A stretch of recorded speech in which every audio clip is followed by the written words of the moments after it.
Thanks very much, everybody, for joining me once again. Thought it'd be a good opportunity to discuss Pakistan's chances at the ongoing T20 World Cup in the USA and the Caribbean. Bit of doom and gloom at the moment, is there, amongst Pakistani cricket fans?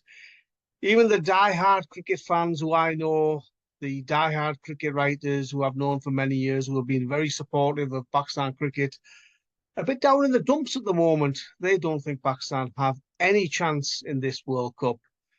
But it's Pakistan.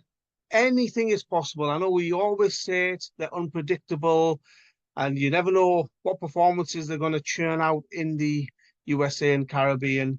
But I do honestly believe that Pakistan have a chance at this World Cup. Now, you might think that this guy's gone nuts. Why is he saying Pakistan have got a chance in this World Cup? We'll come to that in a minute. Recent form suggests otherwise. I know that. I know that in the last few series, Pakistan have looked pretty ordinary, haven't they? I mean, that series against New Zealand where they scraped the 2-2 draw wasn't great, was it? That New Zealand team was a very weakened New Zealand team, missing all their IPL players. Other players had been rested, some players weren't available, and Pakistan only managed 2-2. Yep, disappointing, and it wasn't great. Then they came to Ireland, lost that first match. Terrible, wasn't it? Really poor performance. They won that series 2-1. Fair enough. Yeah, they should be winning those series, no problem at all. And, you know, people will say you shouldn't be losing any matches to Ireland. Yeah, fair enough. But these teams have now improved. They cannot be taken lightly, particularly in the T20 format. But I do agree that Pakistan were very poor in that first match. Yes, they got a little bit better, and the performances were slightly better from Pakistan in those last two matches. Not perfect, not great, but we got there in the end. Then they came to England. A four-match series which was curtailed because of the weather. Yeah, it wasn't great. It rained in a couple of the matches, and they managed to play in two of the matches. I was at Leeds, and the weather was absolutely awful. There was going to be no chance of any play. Birmingham and the Oval, yeah, less said the better, really. Pakistan were outclassed. They were taught some pretty harsh lessons by a very strong England team in all areas, in batting, in bowling, and particularly fielding.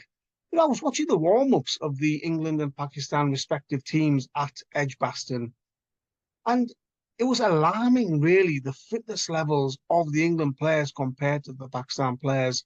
The fielding drills, how quickly the England players were getting to the ball, how better their throws were, and compared to Pakistan, and you know how slowly they were getting to the ball, the number of sort of errors in those fielding drills they were making, and then that carries on to the match situation as well. It's definitely an area that needs working on. It doesn't matter who the fielding coach is. It seems that Pakistan just always lag behind in this area of their cricket. Now, why do I think Pakistan could win the T20 World Cup? Okay, here are my reasons. First and foremost, the conditions. The conditions, particularly in the West Indies, will suit Pakistan. Pakistan has the highest number of CPL performances, matches played in this tournament, apart from obviously the West Indian players. So when it comes to experience of those conditions, Pakistan is basically second to none. The likes of Mohammad Amir, Imad Wasim, Sam Ayub recently has played in the CPL, and many others within that squad have a lot of experience of playing cricket in the Caribbean. Yep, you will say that just because they played in the CPL previously doesn't mean that they're going to do well in this T20 World Cup. How are Pakistan going to win this World Cup? Right, look at the format first and foremost. Groups of five. If Pakistan can't get out of this group, then they should stop playing T20 cricket altogether. With all due respect, you've got Ireland, you've got Canada, you've got the USA.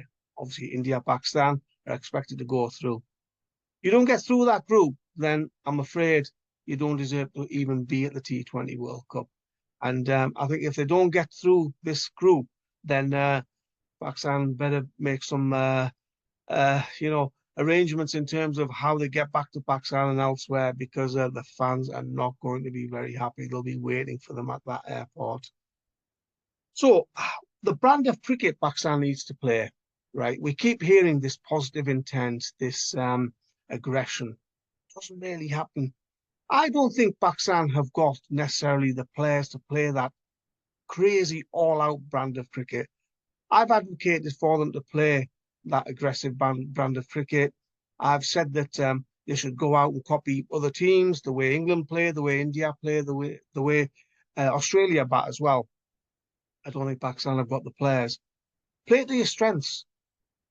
Play in a situation where you've got Mohammad Rizwan and Babar Azam at the top of the order.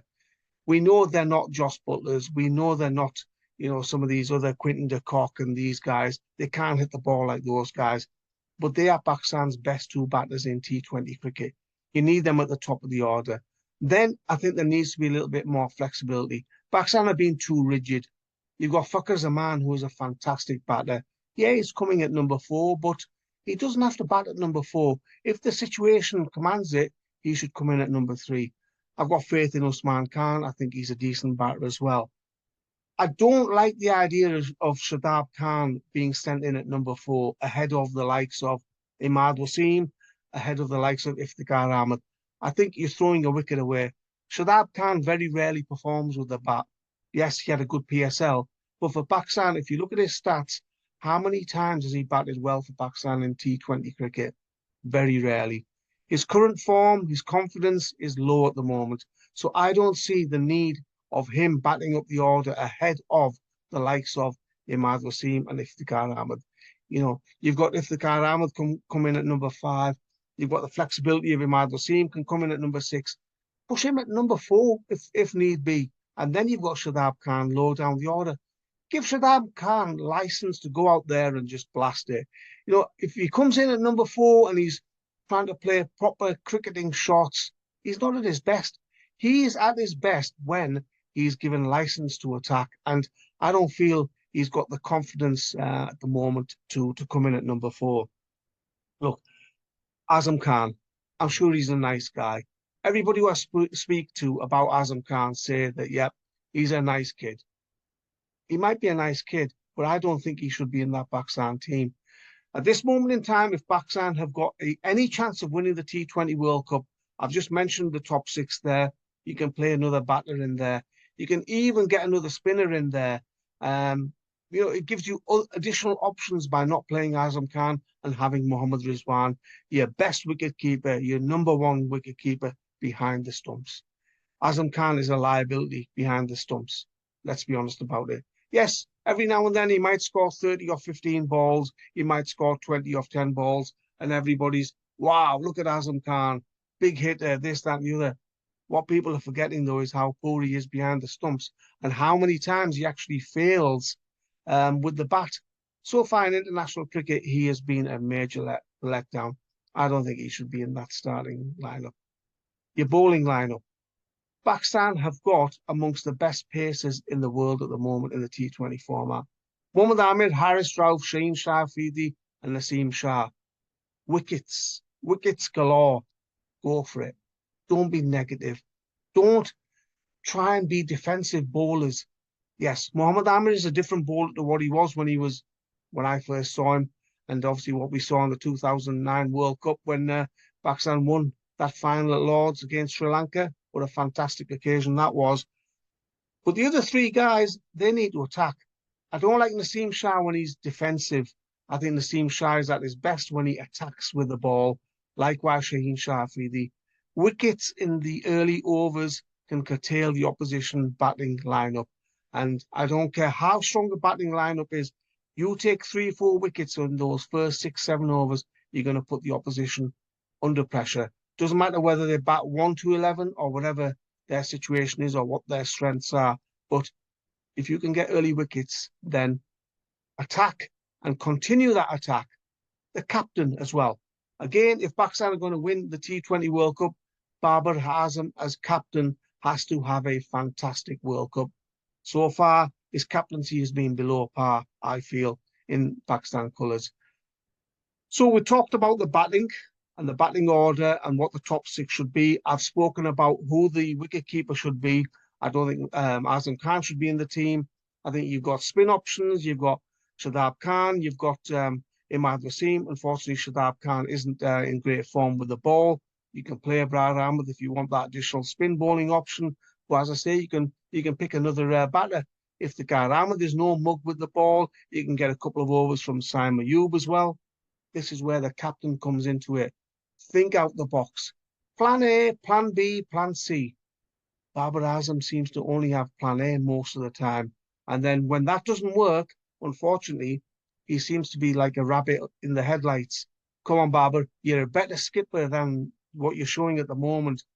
You've captained at all levels. You've captained at junior level. You've captained in domestic cricket. You've captained in all three formats in international cricket. Step up. Show what you can do as skipper. Your captaincy is absolutely vital in this tournament. Pakistan play USA first game.